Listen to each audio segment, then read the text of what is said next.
আল্লাহর নবী সোনিয়া না শোনার ভান করছেন, আর রাগান্বিত হতে হতে হতে হতে চেহারায় মোবারক লাল হয়ে গেছে। হযরত আবু বকর সিদ্দিক রাদিয়াল্লাহু তাআলা বলে, ওমর, হে ওমর, থামো, আমার নবীর চেহারার দিকে একটু তাকাও, নবীজির চেহারার দিকে তাকাও। ওমর তাকাইলেন, সাথে সাথে বুঝতে পারলেন রসুলের চেহারার থেকে পাও পর্যন্ত রক্ত গরম হয়ে গেছে, রাগে রাগান্বিত হয়ে। ওমর ইবনে খাত্তাব রাদিয়াল্লাহু তাআলা আনহু হাঁটুর উপরে বসে আল্লাহর নবী কবি, ইয়া রাসূলুল্লাহ, আউযু বিল্লাহি মিন গাযাবিল্লাহি ওয়া মিন গাযাবি রাসূলিহি, রাযীতু বিল্লাহি রাব্বান ওয়া বিল ইসলামি দীনান ওয়া বি মুহাম্মাদিন সাল্লাল্লাহু আলাইহি ওয়াসাল্লাম নবিয়্যান ওয়া রাসূলা। যখন এই দোয়া পড়ছে, ওমর চোখের পানি টেপ টেপ করে বেয়ে পড়তেছে ওমরের। হায় হায়, সর্বনাশ, নবীজিকে নারাজ করে দিয়েছি আমি। রসুলের গজব থেকে, রাগ থেকে, আল্লাহ রসুলের রাগ থেকে পানা চাই। আমি ওমর দিন ইসলামের উপরে খুশি, নবীর উপরে খুশি, আল্লাহর নবীর উপরে খুশি। এটা যখন প্রকাশ করলেন, আস্তে আস্তে নবীজির রাগ ঠান্ডা হইতে গেল। নবীজি তখন বললেন, লাউ কানা মূসা হাইয়ান লামা ওয়াসিয়াহু ইল্লা ইত্তিবাই। আজ যদি বিশ্ব নবী আমার জমানায় মূসা নবী কবর থেকে উঠিয়ে আল্লাহ পাক জীবিত করি দুনিয়াতে প্রেরণ করত, মূসা নবীর গতি থাকতো না আমি মুহাম্মদ রাসূলের উম্মত হওয়া ছাড়া। দোস্ত আহবাব, কি বুঝলেন? উলামায়ে কেরাম কি বুঝলেন?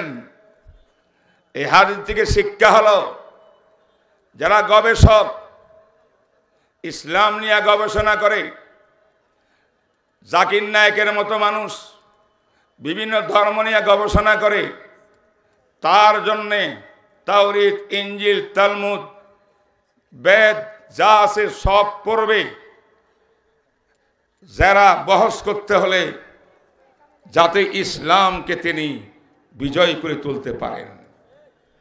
কিন্তু ইসলাম ধর্ম, তাজা কোরআন, শ্রেষ্ঠ নবী, শ্রেষ্ঠ ধর্ম মুসলমানে পাওয়ার পরে সাধারণ পাবলিকের মাঝে ইসলাম ধর্ম ছাড়া অন্য কোন ধর্মের ইতিহাস পড়া এই হাদিস অনুযায়ী এটা সঠিক নয়, সহি না। এটা আমি মিজান সাহেবের ফতোয়া। কথা বোঝেন নাই? কি দেখলেন? কিছু যুবক আসলো, কাহিনী শুনলো, চলে গেল। কোরআনের কথা বলছি, হাদিসের কথা বলছি, নবীর কথা বলছি, আমার দ্বীনের কথা, ঈমানের কথা বলছি, কিন্তু সকলে বসার তৌফিক হয় নাই। যাদেরকে আল্লাহ পাক বসার তৌফিক দিয়েছেন, আল্লাহ পাক তার জন্য হেদায়েতের ফয়সালা করে দিয়েছে। তাহলে বসবেন না দাঁড়ায় থাকবেন? যাদের মন চায় কোরআনের কথা শুনবেন না, চলে যাবেন, কাহিনী শোনেন আপনারা। কিন্তু কোরআন হাদিসের কথা বলার জন্য, শোনার জন্য আমি দোয়া করব, একদম লাশ মাথা পর্যন্ত আল্লাহ পাক আমার সমস্ত ভাইদেরকে, যুবকদেরকে আল্লাহ তৌফিক দান করুক।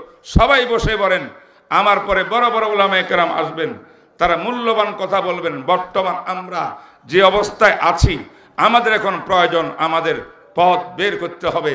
ইসলাম কি বলে বর্তমান পরিস্থিতির ভিতরে আমাদের জানতে হবে, আমল করতে হবে।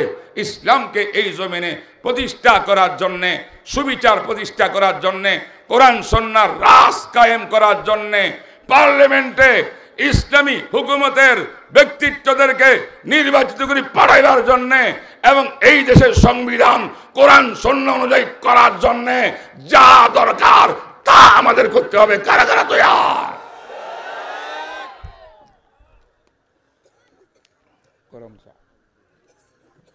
এবার বসেন, আমি কিছু কথা বলি। দোস্তরা আমার, আমি একটা আয়াত শরীফ তেলাওয়াত করছি। আমার আল্লাহ হুয়াল্লাযী আরসালা রাসূলাহু বিল হুদা ওয়া দীনিল হক লিইয়ুযহিরাহু আলাদ-দীনি কুল্লি ওয়া কাফা বিল্লাহি শাহীদা। সুবহানাল্লাহ কয় না? আল্লাহ পাক বলেন তিনি সে আল্লাহ, তিনি সে আল্লাহ, তিনি সে সত্তা, যিনি তার রসুলকে প্রেরণ করেছেন। রসুল, মহান রসুল, সর্বশ্রেষ্ঠ রসুল, নবীদের ইমাম, নবীদেরও নবী, খাতামুল আম্বিয়া, যার পর কোন নবী নাই, কিয়ামত পর্যন্ত তিনি থাকবেন, তার নবুয়ত চলবে, তামাম পৃথিবীতে চলবে, সব জায়গায় চলবে। কোন ব্যক্তি বিশেষ, গোত্র বিশেষ, দেশ বিশেষ ইনি প্রেরিত হন নাই, রহমাতুল লিল আলামিন হইয়া প্রেরিত হয়েছেন। আমার আল্লাহ রব্বুল আলামিন, আমার বিশ্ব নবী হইল রহমাতুল লিল আলামিন। আল্লাহ পাক প্রেরণ করছেন কি দিয়া? বিল হুদা, হেদায়েত দিয়ে। হেদায়েত, হেদায়েতের দুই অর্থ ছাত্র ভাইরা জানে। একটার অর্থ হইল সঠিক পথ দেখানো, জান্নাতের পথ দেখানো, তার নাম হেদায়েত। এটাকে আরবিতে কয় এরা আতুত তারিক। এরা আতুত তারিক, সঠিক রাস্তা প্রদর্শন করা একটা হেদায়েত। আরেকটা হেদায়েত হলো জান্নাতে নিয়ে হাতে ধরে জান্নাতে পৌঁছাই দেওয়া। সুবহানাল্লাহ। এইটা হলো আরেকটা হেদায়েত। এটার নাম ইসাল, আল ইসাল ইলাল মাতলুব, জান্নাতে পৌঁছিয়ে দেওয়া। হেদায়েত কয়টা? জোরে জোরে জোরে। অন্য আয়াতে আল্লাহ বলেন ইন্নাকা লাহতাদি মান আহবাবতা ওয়ালাকিন্নাল্লাহা মান ইয়াশা। হে নবী, আপনি মন চায় আবু লাহাবকে আপনি মুসলমান বানাইয়া জান্নাতি বানাই দেবেন, আবু জাহেলকে হেদায়েত দিয়া জান্নাতি বানাই দেবেন। আপনার মন চাইলে আপনি পারবেন না, সেই ক্ষমতা আমি আল্লাহ আপনাকে দিই নাই। আপনার কাজ আবু জাহেল থেকে নিয়ে আবু লাহাব পর্যন্ত দুনিয়ার সমস্ত মানুষকে জান্নাতের পথ দেখাবেন, কোরআনের পথ দেখাবেন, তাওহীদের পথ দেখাবেন, শরীক আকীদার পথ দেখাবেন। দেখানো আপনার দায়িত্ব। পথ পর্যন্ত পৌঁছাই দেওয়া, লক্ষ্য বস্তুতে পৌঁছাই দেওয়া আপনার দায়িত্ব না। ওয়ালাকিন্নাল্লাহা ইয়াহদি মান ইয়াশা, আল্লাহ যাকে ইচ্ছা করেন তাকে আসল কাজের লক্ষ্য বস্তুতে পৌঁছাই দেন। তাহলে আমার নবীকে যে হেদায়েতের লাইট নিয়ে আল্লাহ পাক পাঠাইছেন, হেদায়েতের এখানে কি অর্থ? ওলামায়ে কেরাম খেয়াল করেন। এখানে হেদায়েতের অর্থ হলো আমার নবীর হাতে জান্নাতে পৌঁছাই দেওয়ার, ঈমানওয়ালা বানাই দেওয়ার, সহিহ আকীদাওয়ালা বানাই দেওয়ার ব্যক্তিগত কোনো অধিকার ক্ষমতা আমার নবীর নাই, আল্লাহ পাক দেন নাই। আমার নবীকে দায়িত্ব দিয়েছেন, আপনি কোরআনের আলো দেখাবেন, ঈমানের আলো দেখাবেন, হকের আলো দেখাবেন, রাস্তা প্রদর্শন করা, জান্নাতের পথ দেখানো আপনার নবীর দায়িত্ব। আপনি দেখাবেন কবুল কে করবে, কবুল কে করবে না, কাকে আমি কবুল করার তৌফিক দিব, কাকে দিব না, এটা আমি আল্লাহ দায়িত্ব। এই কথাটা আমাদের আহলে সুন্নাত ওয়াল জামাতের আকীদা। কথা বুঝেন নাই? কিছু মনে করবেন না, আনুষঙ্গিক কথায় কথায় আসে। আমি একবার বক্তব্য শুনতেছিলাম নিজামউদ্দিনের হযরত মাওলানা সাহেব সাহেব। সেই সাহেব সাহেব বলতেছিল নবীজির কাছে হেদায়েতের ক্ষমতা না থাকিলে নবী পাঠাইল কেন? তার মানে হেদায়েত গন্তব্যস্থানে পৌঁছাই দেওয়া এটা নবীজির কাজ, আল্লাহর কাজ না। এই বক্তব্য দিয়েছেন মাওলানা সাহেব সাহেব। কোরআনে বলে ইন্নাকা লা তাহদি মান আহবাবতা ওয়ালাকিন্নাল্লাহ ইয়াহদি মান ইয়াশা। হেদায়েতের মূল চাবিকাঠি কার হাতে? আল্লাহর হাতে। এখন আল্লাহর হাত থেকে ছিনাই নিয়া যদি কোনো বান্দা নবীর হাতে এটা অর্পণ করে, তাইলে বেদাতির দল যারা বলেছিল আমার নবীজি গায়েব জানে, আল্লাহ গায়েব জানে, নবী হাজির নাজির, আল্লাহ হাজির নাজির, ওইরা বলিয়া যদি নাকি তারা মুশরিক হয়, শিরিকবাদী হয়, তাইলে আল্লাহর ক্ষমতা ছিনাই নিয়া যদি এই দায়িত্ব পুরাপুরি নবীকে দেওয়া হয় আর এইটা বলা হয় নবীর হাতে হেদায়েতের চাবিকাঠি, নিঃসন্দেহে ইনি কোনোদিন এই ব্যক্তি আলে সুন্নাত ওয়াল জামাতের অন্তর্ভুক্ত হতে পারে না। এই জন্য বাংলাদেশের উলামায়ে কেরাম মানা সাদকে প্রত্যাখ্যান করেছে, ঠিক না ঠিক কর। ৬২টা কথা ওনার আমার কাছে এক জায়গায় সংরক্ষিত ছিল, যে ৬২টা বক্তব্য কোরআন হাদিস বিরোধী।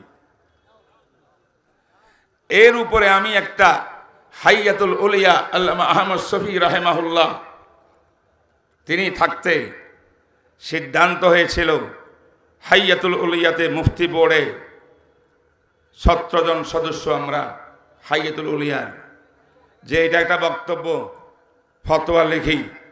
তো ওনার এই উক্তিগুলা খণ্ডন করে করে ৩২ পৃষ্ঠা একটা ফতোয়া লিখেছিলাম, কিন্তু এটা ছাপায়া সরকারের হাতে দেওয়ার আগে আগেই আল্লামা আহমদ শফি আল্লাহর পেয়ারা হয়ে গেছেন।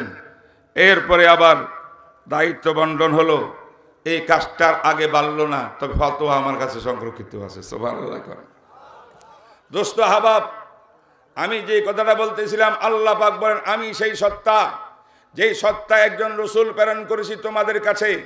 এই নবীর কাছে আছে হেদায়েতের লাইট, হেদায়েতের লাইট, এরাতুত তরিকার লাইট। হেদায়েতের অর্থ কি? হেদায়েতের লাইট কি?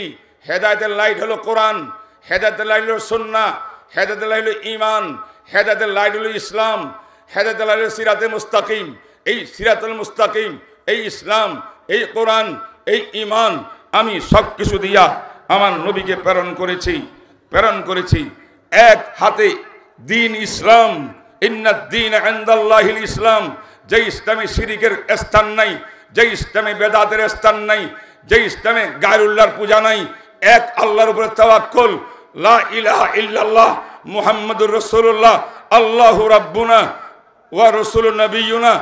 এক আল্লাহ, কর্তৃত্বের মালিক আল্লাহ, হুকুমদাতা আল্লাহ, বিধানদাতা আল্লাহ, হুকুম মানব আল্লাহর, জমিন আল্লাহর, আসমান আল্লাহর, আমরা আল্লাহর, পৃথিবী আল্লাহর, মাখলুক আল্লাহর। যে আল্লাহর মাখলুক, সেই পৃথিবীর ভিতরে বিধান চলবে আল্লাহ।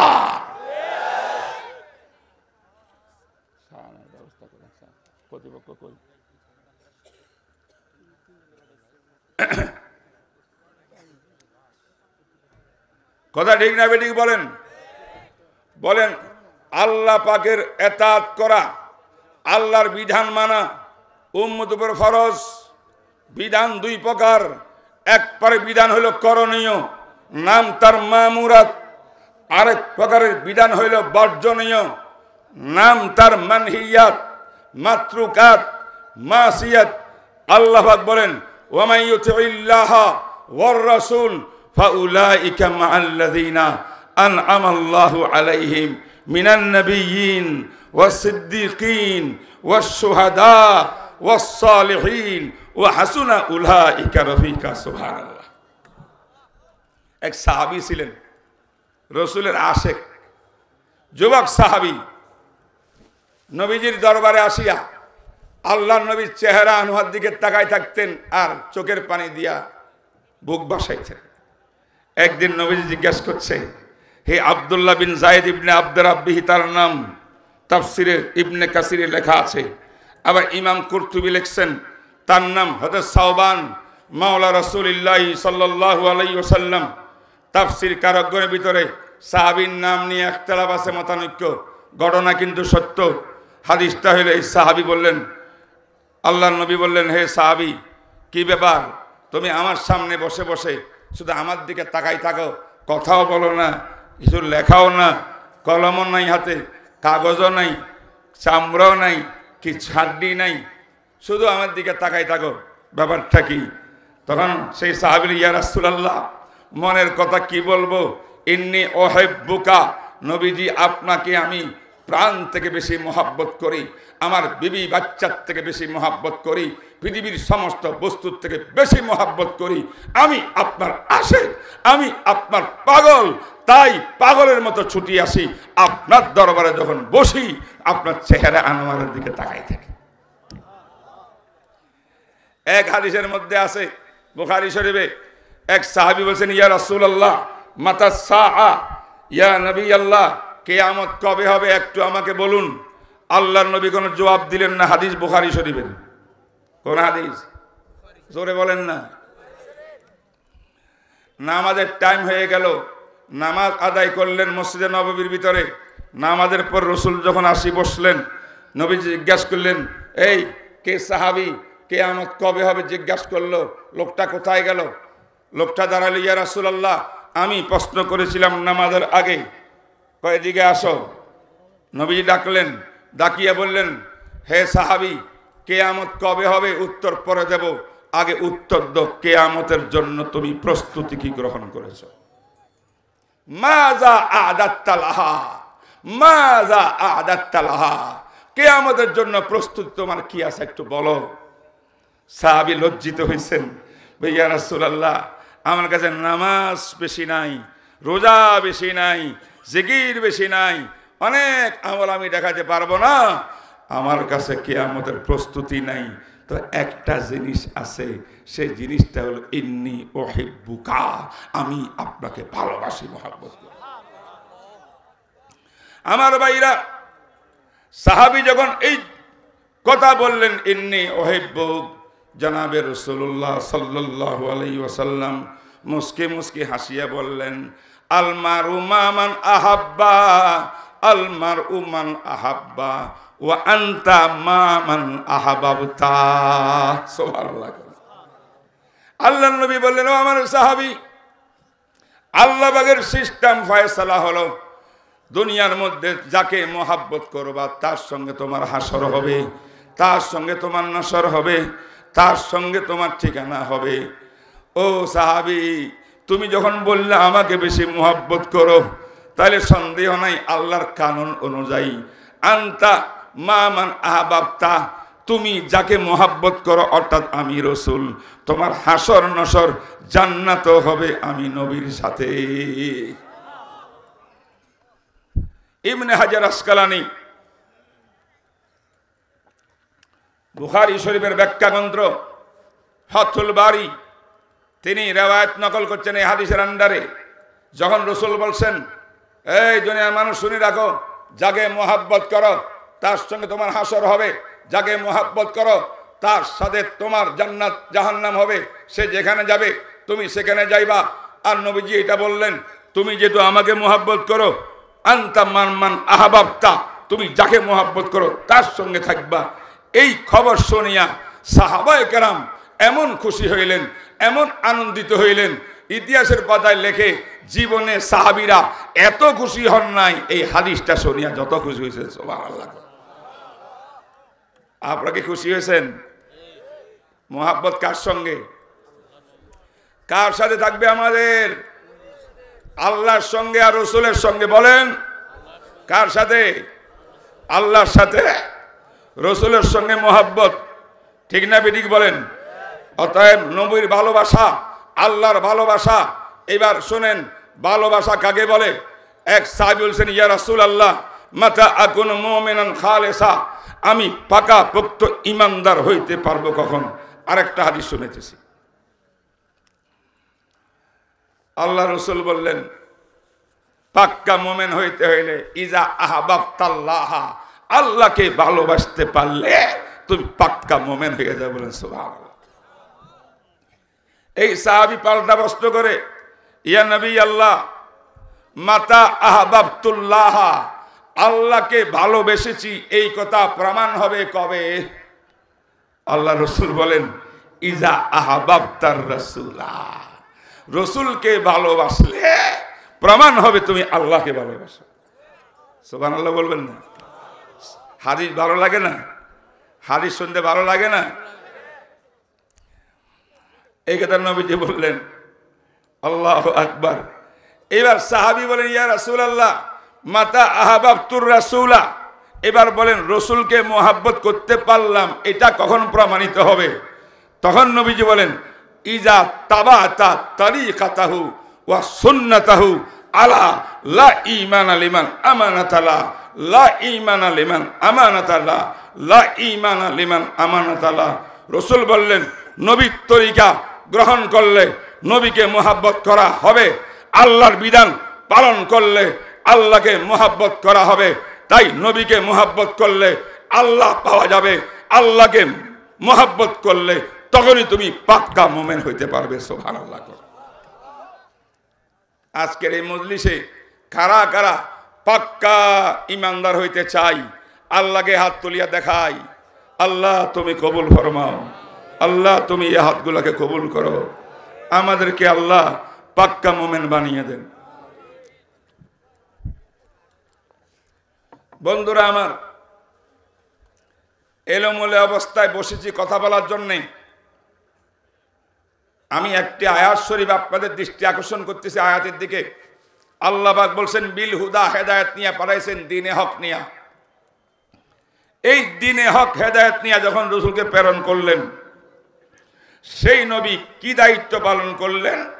সাপা পাহাড়ের মধ্যে দাঁড়িয়া রসুল হবার পর মক্কাবাসীকে, বড় বড় লোকদেরকে একত্রিত করিয়া রসুল ভাষণ দিয়েছিলেন। সে ভাষণ ইতিহাসের, ইসলামের ইতিহাসের প্রথম ভাষণ। আমার নবী বলছেন, ইয়া আইয়ুহান নাস ইন্নী মাকাস্তু ফীকুম উমরা, ইন্নী মাকাস্তু ফীকুম উমরা হাল ওয়াজাদতুমুনি সাদিকান আও কাযিবা। ও মক্কার মানুষ, আমি মুহাম্মদ ইবনে আব্দুল্লাহ আমার জীবনের ৪৫ বছর হায়াত আমি তোমাদের মধ্যে অতিবাহিত করে দিয়েছি। আমার শিশুকাল তোমাদের সামনে, আমার কিশোরকাল তোমাদের সামনে, আমার যৌবনকাল তোমাদের সামনে, সব তোমাদের সামনে।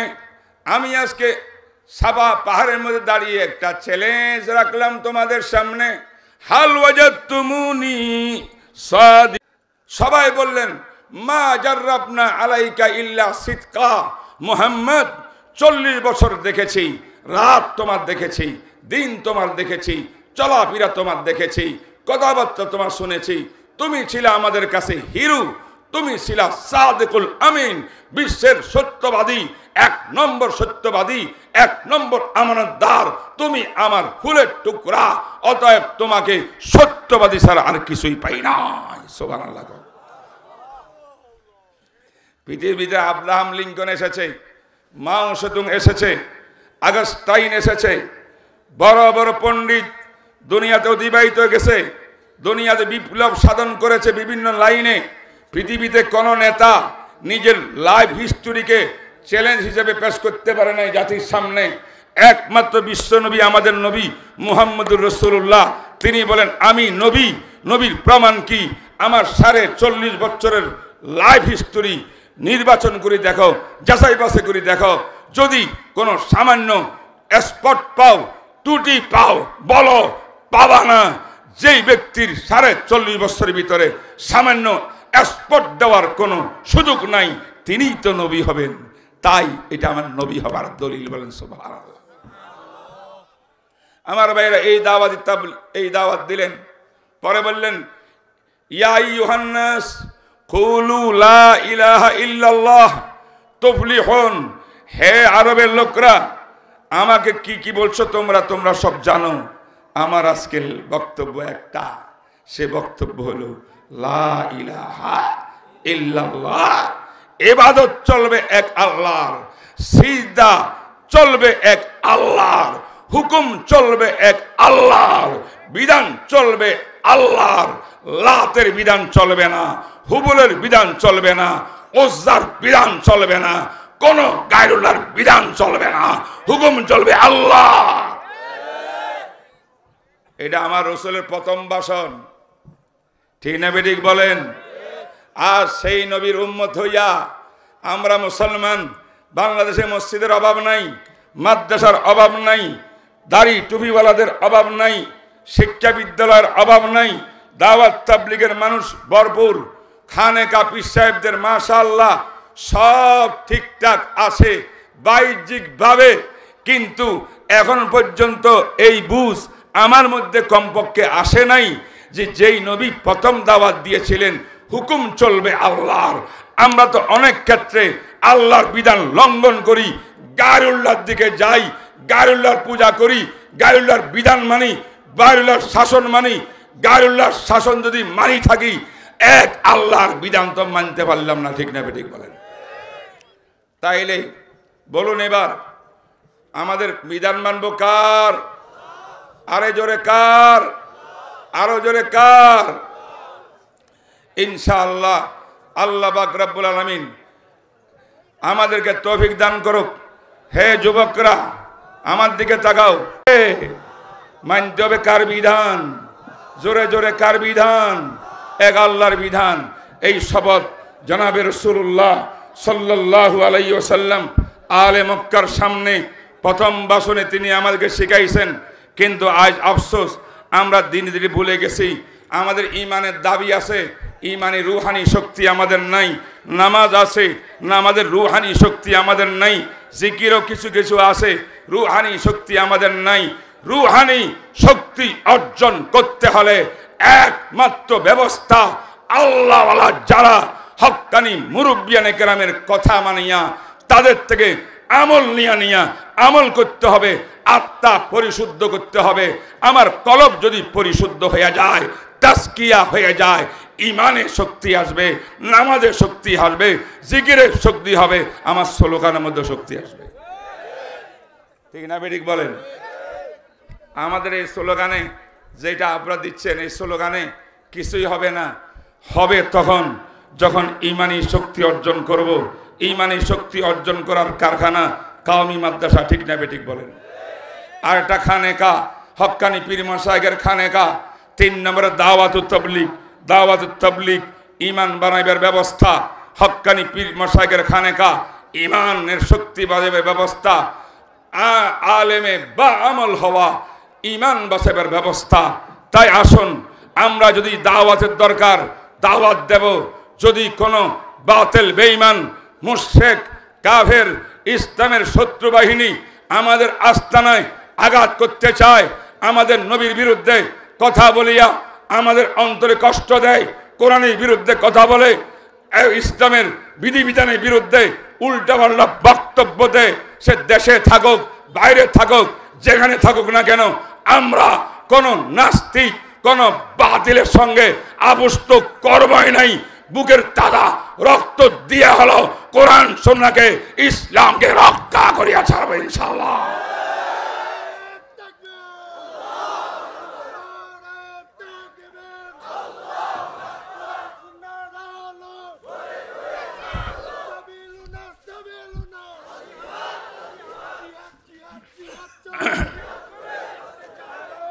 আল্লাহ পাক আমাদেরকে তৌফিক দান করুক।